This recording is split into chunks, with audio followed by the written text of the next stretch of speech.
Everyone, स्वागत है आप सभी का आपके अपने यूट्यूब चैनल शबी क्लासेस में। और मैं हूं शगुफ्ता और आप पढ़ रहे हैं आज पृथ्वी की संरचना। हमारा एस-टेट का आज से नया टॉपिक स्टार्ट हो रहा है, पृथ्वी की संरचना, जो कि बहुत ज़्यादा इम्पॉर्टेंट टॉपिक है ये पृथ्वी की संरचना। और इससे पहले हमारा टॉपिक चल रहा था पर्वत का। आपने नहीं देखे हैं वीडियो तो ज़रूर देखें, बहुत ही इम्पॉर्टेंट वीडियो है सभी। उसके 5 वीडियो आई थिंक अपलोड किए हैं अभी तक, तो वो ज़रूर देखें, बहुत ज़्यादा इम्पॉर्टेंट है। और आज से ये नया टॉपिक स्टार्ट हो रहा है, पृथ्वी की संरचना।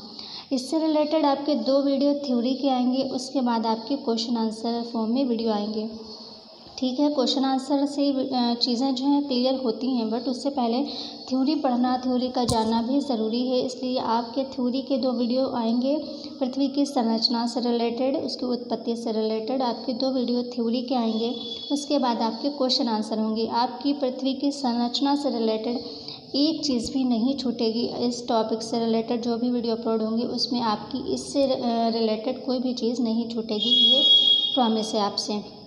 चलिए वीडियो स्टार्ट करते हैं। उससे पहले हमारे चैनल पर नए हैं तो चैनल को सब्सक्राइब कर दीजिए, साथ ही बेल आइकन को प्रेस करके ऑल पर क्लिक ज़रूर कर दीजिए। तो चलिए वीडियो स्टार्ट करते हैं। सबसे पहले आप ये देखें कि हम पढ़ रहे हैं पृथ्वी की संरचना, तो उसके बारे में जो उसकी परतें हैं बताई गई हैं, जो 3 परतें हैं उसके बारे में जो बताई गई उसको पहले आप जान लें। ये जो सबसे ऊपरी जो परत होती है उसको क्रस्ट या भूपर्पटीय बोलते हैं। जैसे कि ये जो भाग होता है, ये जो ये ब्लू और ग्रीन दिख रहा है आपको, ये वाली परत देखें यहाँ से अगर आप, तो बहुत महीन सी पतली सी ये परत जो दिख रही है आपको, ये है भूपर्पटीय या क्रस्ट। ये इसमें आपको पतली सी दिख रही है लेकिन इतनी भी पतली नहीं है। ये भी इसके अंतर्गत भी इसको भी डिवाइड किया गया है बहुत सारी चीज़ों में, ये आप देखेंगे अगले वीडियो में। भूपर्पटीय और जो क्रस्ट है इसको भी डिवाइड किया है 3 भागों में। तो ये देखने में यहाँ पर ये वाला जो हिस्सा है, ये जो पतली सी दिख रही है, तो ये इतनी भी पतली नहीं, इसको भी 3 भागों में डिवाइड किया गया है। तो सबसे ऊपर आता है पृथ्वी में भूपर्पटीय यानी क्रस्ट, उसके बाद आता है मेंटल, उसके बाद आता है क्रोड। और क्रोड को भी 2 भागों में बांटा गया है, बाहरी क्रोड यानी कि आउटर क्रोड और आंतरिक क्रोड यानी कि इनर क्रोड। तो ये जो ऊपर सबसे ब्लू और ग्रीन वाली दिख रही है परत, ये भूपर्पटीय या क्रस्ट बोलते हैं। इसके बाद जो ये रेड वाला हिस्सा दिख रहा है आपको, ये है मेंटल का हिस्सा। इतना ये जो भूपर्पटीय से नीचे वाली जो परत है वो मेंटल की है, यानी ये जो रेड वाला हिस्सा दिख रहा है आपको, ये जो है मेंटल है। इसके बाद क्रोड आता है। क्रोड भी 2 भागों में डिवाइड किए गए। वैसे तो 3 परतें हैं, भूपर्पटीय, मेंटल और क्रोड। और क्रोड को भी 2 भागों में डिवाइड किया गया है, आउटर क्रोड और इनर क्रोड, यानी बाहरी क्रोड और आंतरिक क्रोड। तो ये जो ऑरेंज वाला हिस्सा आपको दिख रहा है, ये है आउटर क्रोड, और ये जो येलो वाला हिस्सा है ये है इनर क्रोड यानी आंतरिक क्रोड। तो ये जो हिस्से हैं पृथ्वी को 3 भागों में या 3 परतों में डिवाइड किया गया है, भूपर्पटीय, मेंटल और क्रोड, जिसमें क्रोड को भी 2 भागों में विभक्त किया गया है, आउटर क्रोड और इनर क्रोड। ठीक है, यानी कि ये बाहरी क्रोड और आंतरिक क्रोड। इसके बाद भूपर्पटीय जो है यानी सबसे ऊपरी परत जो है, इसको भी 3 भागों में डिवाइड किया गया है। वैसे तो 4 भाग हैं इसके, लेकिन 3 भाग जो इम्पॉर्टेंट हैं, सियाल, सीमा, नीफे, जो आपने पढ़ेंगे आगे वीडियो में। तो चलिए ये आपने परतें देखी, वीडियो स्टार्ट करते हैं। सबसे पहले हम जानेंगे जो पृथ्वी की संरचना है उससे रिलेटेड मेन पॉइंट। ठीक है, आज के वीडियो में हम जो इम्पॉर्टेंट मेन पॉइंट हैं वो देखेंगे, और भी बहुत सारी संरचनाएं, स्थलाकृति और जो कल्प होते हैं वो सारी चीज़ें देखेंगे। तो जो पहला पॉइंट है वो है पृथ्वी पर सबसे उच्चतम बिंदु जो है माउंट एवरेस्ट है, और सबसे निम्नतम बिंदु मृत सागर है। यहाँ पर एक चीज़ ध्यान दें कि पृथ्वी का जो सबसे ऊंचा या सबसे उच्चतम बिंदु पूछा जाए या सबसे ऊंचा स्थान पूछा जाए, तब तो आप कर देंगे माउंट एवरेस्ट। ठीक है, क्योंकि पृथ्वी पर सबसे उच्चतम बिंदु जो है वो माउंट एवरेस्ट है, लेकिन सबसे निम्नतम बिंदु में मतभेद है। कुछ लोग मरियाना ट्रेंच को बोलते हैं, कुछ मृत सागर को बोलते हैं, लेकिन पृथ्वी का जो सबसे निम्नतम यानी निचला हिस्सा है तो वह निचला हिस्सा जो है वो है मृत सागर। तो जो निचला हिस्सा है वो है मृत सागर, और सबसे गहराई वाला हिस्सा पूछा जाए अगर, तो वो है मरियाना ट्रेंच। और मरियाना ट्रेंच में भी कौन सा, चैलेंजर जो द्वीप है वो सबसे गहरा स्थान है। पृथ्वी पर सबसे ऊंचा स्थान माउंट एवरेस्ट है और सबसे नीचा स्थान यानी सबसे निचला स्थान है मृत सागर। अगर ऑप्शन में मृत सागर देते हैं तब मृत सागर लिखें। किसी देश का नाम अगर पूछते हैं कि कौन सा देश है जहाँ पर स्थान सबसे निचला है तो वो है जॉर्डन का। यहाँ पर मृत सागर ना होकर अगर देश के नाम देते हैं वो तब आप जॉर्डन लिखें, क्योंकि पृथ्वी पर जो संपूर्ण पृथ्वी पर जो सबसे निचला स्थान है वो जॉर्डन जो सागर है उसके आसपास का क्षेत्र है, जो कि जॉर्डन देश पड़ता है। तो अगर देश देते हैं तो आप जॉर्डन करें, और वैसे तो मृत सागर ही ऑप्शन में होगा, सबसे निचला स्थान मृत सागर। लेकिन अगर देश देते हैं तो आप जॉर्डन लिखें, क्योंकि जॉर्डन जो है वो सबसे निचला हिस्सा है किसका, पृथ्वी का, और सबसे उच्चतम बिंदु है माउंट एवरेस्ट। लेकिन अगर सबसे गहराई पूछे, सबसे ज़्यादा गहराई पृथ्वी पर, तो वो है प्रशांत महासागर में जो मैरियाना ट्रेंच है। ट्रेंच मीन्स होता है खाई, या इसको गर्त भी बोलते हैं। मरियाना गर्त आपने पढ़ा होगा। तो मरियाना जो गर्त है या ट्रेंच है वो सबसे गहरा स्थान है, और उसमें भी जो चैलेंजर द्वीप है वो सबसे ज़्यादा गहरा स्थान है। जो पृथ्वी पर सबसे गहरा स्थान है मरियाना ट्रेंच, और उसमें भी जो चैलेंजर द्वीप है वो सबसे ज़्यादा गहरा है। ठीक है, तो जो मरियाना ट्रेंच है उसकी गहराई इतनी ज़्यादा है कि अगर माउंट एवरेस्ट को हम उठाकर उस मैरियाना ट्रेंच में रख दें अगर, तो वो पूरी तरह से डूब जाएगा। उसकी जो शिखर है माउंट एवरेस्ट का, जो चोटी होगी उसकी, वो भी कम से कम 1.5 किलोमीटर पानी के अंदर ही होगी। ऊपर उस चोटी के ऊपर भी लगभग 1.5 किलोमीटर ऊंचाई तक जो है पानी आ जाएगा। इतना गहरा है वो मरियाना ट्रेंच, और उससे भी ज़्यादा गहरा है उसमें चैलेंजर द्वीप। तो ये गहराई अगर पूछें तो आप मरियाना ट्रेंच लिखेंगे, जो कि प्रशांत महासागर में है। और उसमें भी अगर पूछते हैं मरियाना ट्रेंच में कौन सा स्थान है तो वह है चैलेंजर द्वीप। और अगर सबसे निम्नतम बिंदु पूछते हैं तो मृत सागर लिखें, और देश पूछते हैं तो जॉर्डन लिखें। आई थिंक समझ में आ गया होगा। नेक्स्ट पॉइंट देखते हैं। पृथ्वी की आंतरिक संरचना के 3 प्रधान अंग हैं। प्रधान मतलब मुख्य अंग है। ठीक है, ऊपरी सतह जिसको क्रस्ट बोलते हैं या भूपर्पटी बोलते हैं, जैसे कि आपने अभी ऊपर पिक्चर में देखा। नेक्स्ट है मध्य स्तर यानी मेंटल। ठीक है, बीच वाला हिस्सा मेंटल बोलते हैं। तीसरा आंतरिक स्तर इसको बोलते हैं, जिसको धात्विक क्रोड भी कहते हैं, और इसको 2 भागों में डिवाइड कर दिया गया है, बाहरी क्रोड और आंतरिक क्रोड। ठीक है, लेकिन अगर 3 अंग पूछें तो 3 ही हैं, ऊपरी सतह, मध्य स्तर और आंतरिक स्तर। ठीक है, ऊपरी सतह को भूपर्पटी यानी क्रस्ट बोलते हैं, बीच वाली को मेंटल बोलते हैं, और नीचे वाली को सबसे निचला जो परत है उसकी स्तर है या सतह है उसको क्रोड बोलते हैं। बस 3 है। ठीक है, फिर देखते हैं आगे।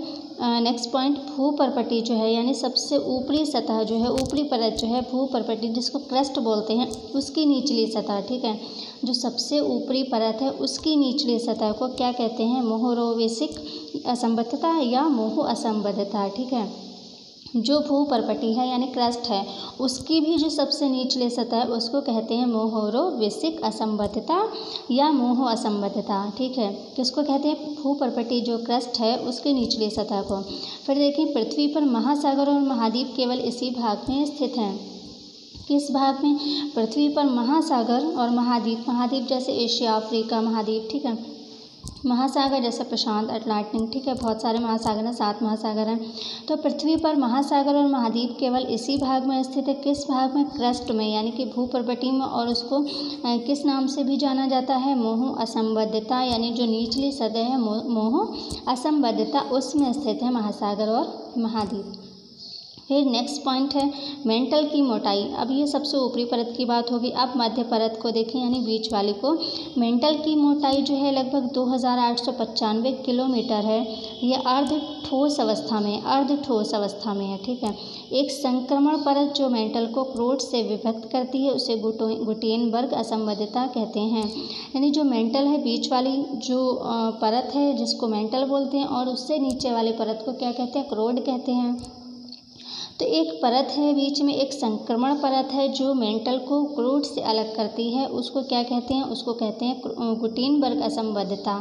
तो अगर ये आता है कि कौन सी संक्रमण परत मेंटल को क्रोड से अलग करती है, और ऑप्शन देते हैं कुछ भी, मोहो असंबद्धता दे देते हैं या कुछ भी गुटेनबर्ग देते हैं, तो वो गुटेनबर्ग असंबद्धता है जो मेंटल को क्रोड से अलग करती है। ठीक है, जो बीच वाली परत है मेंटल, उसको जो है सबसे निचली परत जो है क्रोड, उसको अलग करती है कौन सी परत? एक संक्रमण परत है जो इन दोनों के बीच में है, यानी इन दोनों को विभक्त करती है, अलग करती है, उसका नाम है गुटेनबर्ग असंबद्धता।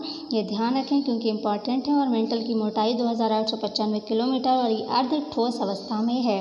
अगर आता है गुटेनबर्ग असंबद्धता जो है उसकी प्रकृति कैसी है, तो वो है अर्ध ठोस। ठीक है, गुटेनबर्ग असंबद्धता की प्रकृति कैसी है, तो अर्ध ठोस अवस्था में है ये। और मेंटल अगर पूछा जाए तो वो भी जो है अर्ध ठोस अवस्था में है। और एक परत जो मेंटल को क्रोड से अलग करती है उसको गुटेनबर्ग असंबद्धता कहते हैं। नेक्स्ट पॉइंट देखें, पृथ्वी का निर्माण iron, oxygen, silicon, magnesium, sulphur, nickel, calcium, aluminium और 1.2% अन्य तत्वों के योगदान से हुआ है। जो पृथ्वी का निर्माण हुआ है, पृथ्वी जो बनी है, उनमें कौन कौन से तत्व हैं, तो वह है iron, oxygen, silicon, magnesium, sulphur, nickel, calcium, aluminium और 1.2% ऐसे तत्व हैं जो अन्य हैं, जो 1 यानी बहुत कम मात्रा में है, तो 1.2% जो है सभी अन्य तत्व जो हैं वो सब मिलकर जो हैं, ये सभी तत्व मिलकर पृथ्वी का निर्माण हुआ है। नेक्स्ट पॉइंट, क्रोड का निर्माण यानी जो सबसे निचली परत है, क्रोड का निर्माण लगभग 88.8% आयरन से हुआ है।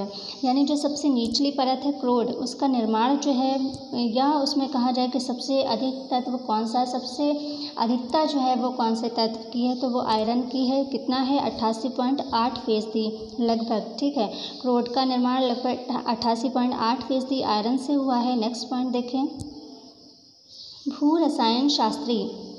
यहाँ पर ये ध्यान दें कि ये FW क्लार्क जो हैं ये भू रसायन शास्त्री हैं, क्योंकि ये भी आपके जब क्वेश्चन आंसर वाला वीडियो आएगा आप उसमें देखेंगे स्वेस जो एक वैज्ञानिक हुए हैं, उन्होंने परतों का विभाजन किया। इस तरह से बहुत सारे इससे जो जुड़े वैज्ञानिक हैं उनके भी पूछा जा सकता है, तो आप ये ध्यान रखें कि ये जो FW क्लार्क हैं ये भू रसायन शास्त्री हैं। ठीक है, तो भू रसायन शास्त्री FW क्लार्क के अनुसार पृथ्वी की भूपर्पटी में लगभग 47% ऑक्सीजन है। अगर पूछा जाता है कि किस वैज्ञानिक ने भूपर्पटी में 47% ऑक्सीजन का दावा किया है या बताया है, तो किसने बताया है? भू रसायन शास्त्री FW क्लार्क ने बताया है कि भूपर्पटी में यानी सबसे ऊपरी परत जो है, भूपर्पटी सबसे ऊपरी परत है जिसको क्रस्ट बोलते हैं, उसमें 47% जो है ऑक्सीजन है। ये किसका मानना है? FW क्लार्क का। नेक्स्ट पॉइंट है, सबसे पुरानी महासागरीय भूपर्पटी पश्चिम प्रशांत में है। यानी अगर ये पूछा जाता है कि सबसे पुरानी महासागरीय भूपर्पटी कहाँ पर स्थित है, तो वो है पश्चिमी प्रशांत में। प्रशांत में अगर यहाँ पर दिशाएं भी दी जा सकती हैं, तो ये ध्यान रखें पश्चिमी प्रशांत में स्थित है सबसे पुरानी महासागरीय भूपर्पटी जो है वो पश्चिमी प्रशांत में है। नेक्स्ट देखें, स्थलाकृतियाँ। यानी जो पृथ्वी में स्थलाकृतियाँ हैं, पृथ्वी की जो संरचना है, आंतरिक संरचना किस पदार्थ से क्या चीज़ें बनी हैं वो आपने ऊपर देखा।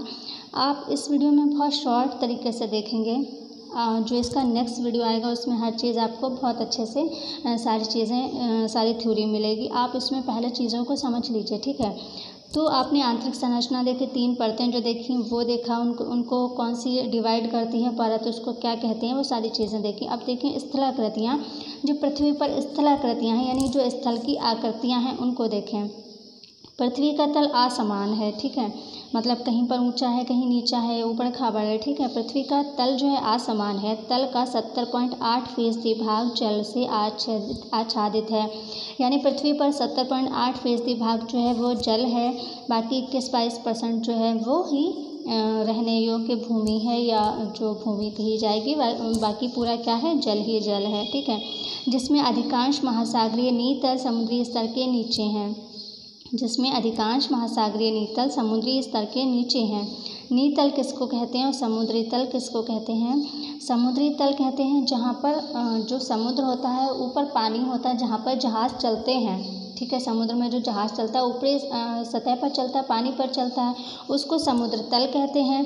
और जो समुद्र की जो गहराई में नीचे जो उसका जो तल होता है, जो भूमि होती है सबसे नीचे, उसको नीतल बोलते हैं। ठीक है, तो कुछ जो है वो समुद्री स्तर के नीचे हैं। क्या है नेक्स्ट, धरातल पर कहीं विशाल पर्वत हैं, कहीं ऊबड़ खाबड़ पठार, तो कहीं पर उपजाऊ मैदान पाए जाते हैं।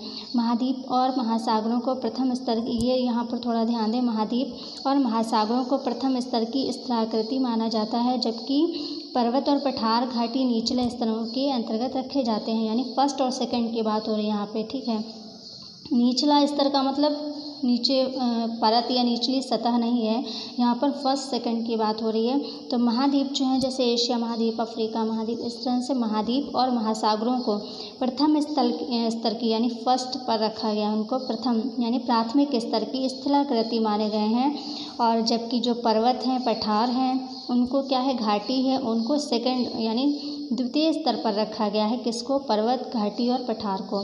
तो ये चीज़ यहाँ पे ध्यान रखें। पूछा जा सकता है कि महाद्वीप और महासागरों को किस स्तर के अंतर्गत रखा गया है, प्राथमिक, द्वितीय, तृतीय, इस तरह से ऑप्शन हो सकते हैं। तो महाद्वीप और महासागरों को प्रथम स्तर में रखा गया है यानी फर्स्ट पर रखा गया है, और पर्वत, पठार, घाटी जो हैं इनको निचले स्तर पर रखा गया है यानी सेकंड नंबर पर इनको रखा गया है। नेक्स्ट देखें, पृथ्वी का तल भूवैज्ञानिक समय काल के दौरान प्लेट टेक्टोनिक्स और क्षरण की वजह से लगातार परिवर्तित होता रहता है। प्लेट टेक्टोनिक्स की वजह से तल पर हुए बदलाव पर मौसम, वर्षा, ऊष्मीय चक्र और रासायनिक परिवर्तनों का असर पड़ता है। हिमकरण, तटीय क्षरण, प्रवाल भित्तियों का निर्माण और बड़े उल्कापिंडों के पृथ्वी पर गिरने जैसे कारकों की वजह से भी पृथ्वी के तल में परिवर्तन हुआ है। जैसे पृथ्वी पर कहीं पर बहुत गहरा गड्ढा है, कहीं पर नीचा है, कहीं पर ऊंचा है, तो ये सब, इन सब के कारण क्या है, इन सब के कारण बताए गए हैं कि हिमीकरण हो सकता है, तटीय क्षरण हो सकता है, प्रवाल भित्तियाँ हो सकती हैं, या जो बड़े बड़े उल्कापिंड गिरे हैं पृथ्वी पर, वहाँ पर उनके उल्कापिंड गिरने की वजह से बहुत विशाल गड्ढे हो गए हैं। तो ये सभी कारण हैं पृथ्वी के जो तल है उसके असमान होने के, ठीक है। नेक्स्ट देखें, चट्टान जो कि पृथ्वी के ही अंतर्गत आती है। पृथ्वी की सतह से 16 किलोमीटर की गहराई तक पृथ्वी की भूपर्पटी में पाए जाने वाले 95 पदार्थ चट्टानों के रूप में पाए जाते हैं।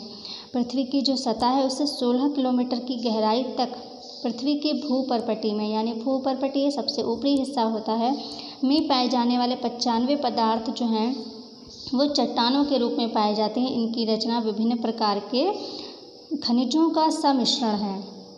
इनकी जो वो रचना है या इनका जो है वो खनिजों का सम्मिश्रण है, और विभिन्न आधारों पर किया गया चट्टानों का वर्गीकरण इस प्रकार है। मतलब जो चट्टानें हैं 3 प्रकार की पढ़ते हैं, तो अग्नेय शैल, अवसादी शैल, रूपांतरित शैल, ये सभी पढ़े हैं हमने। तो अग्नेय शैल, शैल मीन्स होता है चट्टान, शैल मीन्स होता है चट्टान, जिसको इंग्लिश में रॉक कहते हैं। तो अग्नेय शैल जो है की रचना धरातल के नीचे स्थित तप्त एवं तरल मैग्मा के शीतलन के परिणाम स्वरूप उनके ठोस हो जाने पर होती है।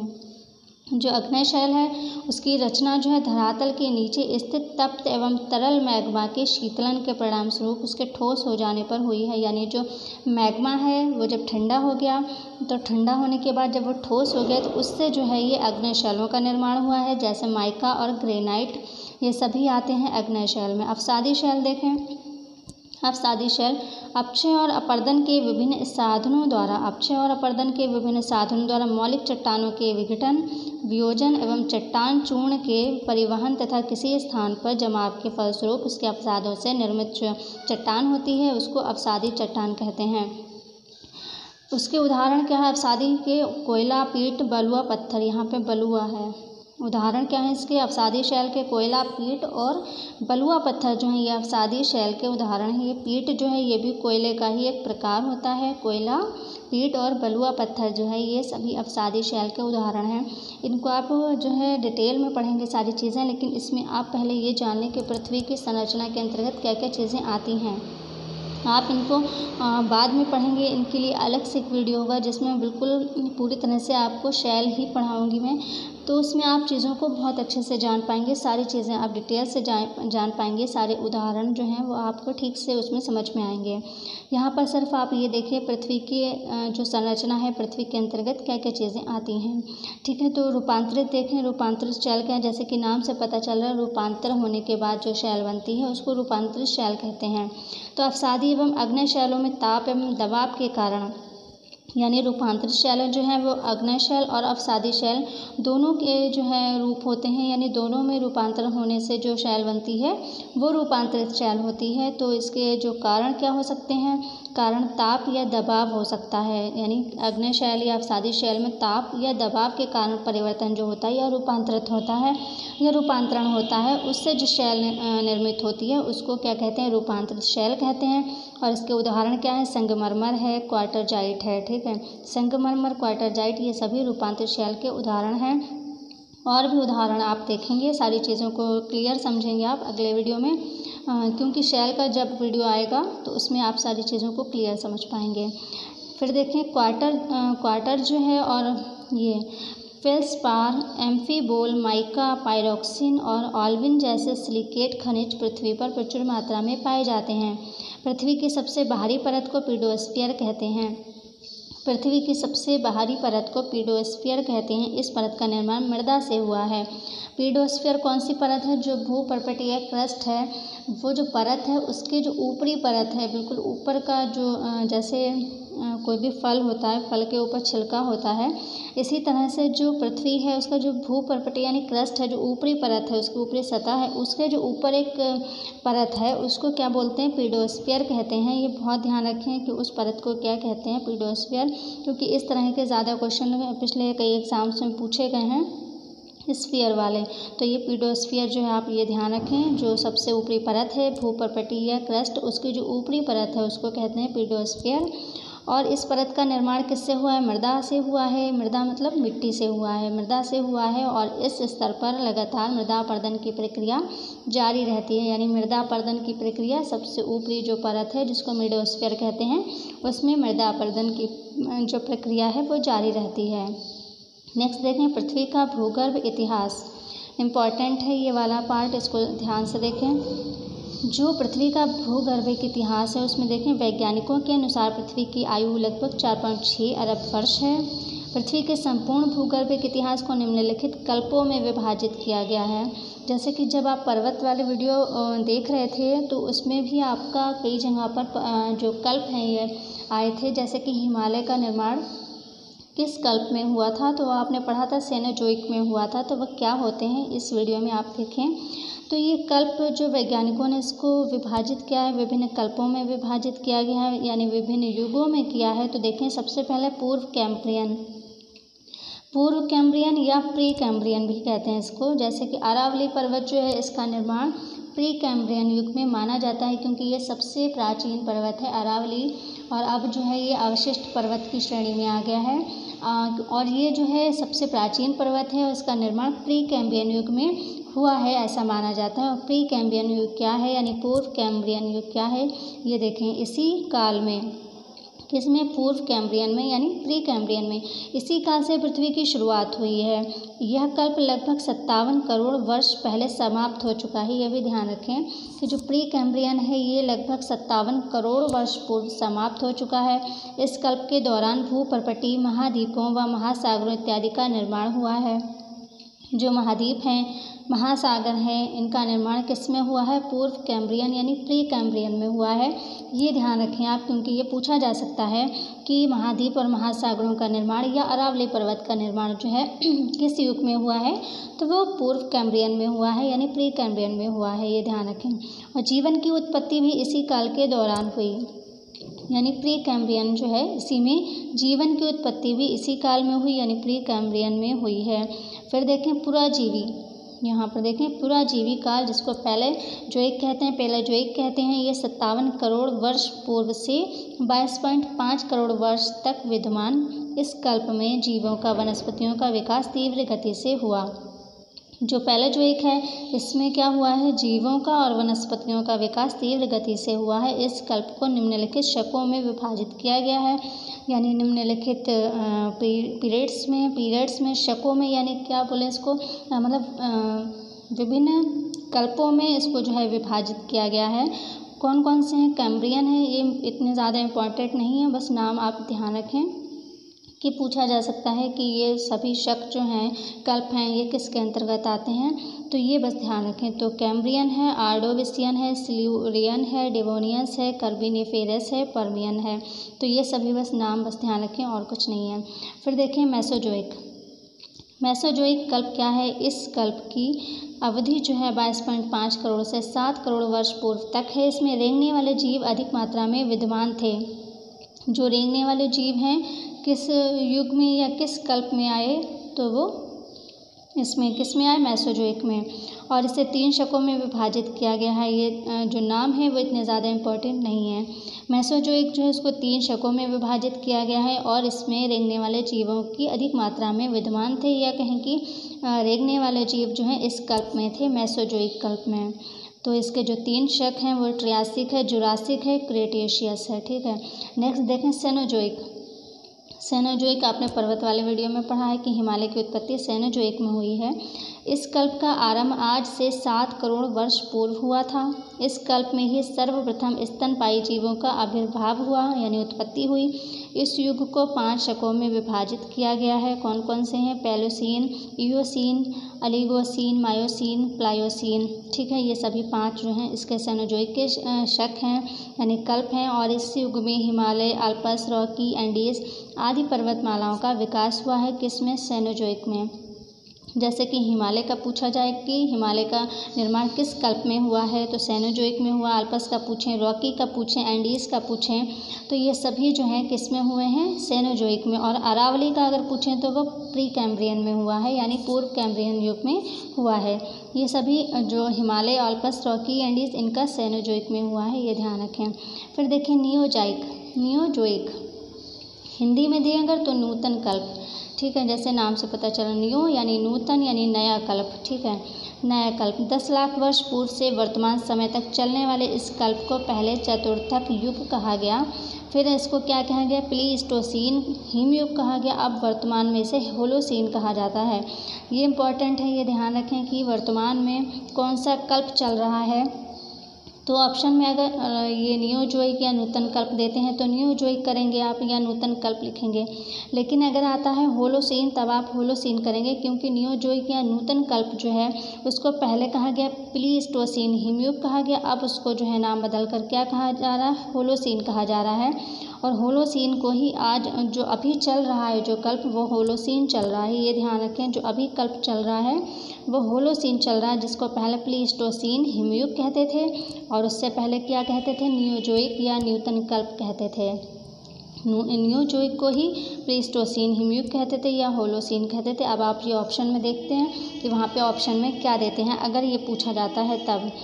प्लीस्टोसीन देते हैं तो आप प्लीस्टोसीन करें, ये नहीं देते हैं तो होलोसीन देते हैं, क्योंकि अभी वर्तमान में होलोसीन ही इसको कहा जा रहा है, नियोजोइक या नूतन कल्प को। ठीक है, तो ये ध्यान रखें। आज के वीडियो में हमने पृथ्वी की जो संरचना या पृथ्वी के अंतर्गत जो चीज़ें आती हैं उनको देखा। अगले वीडियो में जो कि बहुत ज़्यादा इम्पॉर्टेंट है, उसमें जो होगा थ्योरी का ही वीडियो, लेकिन उसमें बहुत सारी चीज़ें आपकी क्लियर हो जाएंगी। और उसके बाद जो क्वेश्चन आंसर वाले जो वीडियो आएंगे उसमें तो आपकी एक एक चीज़ बिल्कुल क्लियर हो जाएगी। पृथ्वी की संरचना से आपकी कोई भी टॉपिक, कोई भी चीज़ आपकी नहीं छूटेगी, ये आपसे प्रॉमिस है। ठीक है, बस लगातार हमारे चैनल पर बने रहें, चैनल को सब्सक्राइब करें, शेयर करें वीडियो को, और क्योंकि आप तक बहुत ज़्यादा इम्पॉर्टेंट वीडियो पहुँचने वाले हैं, बस थोड़ा सा वेट कीजिए।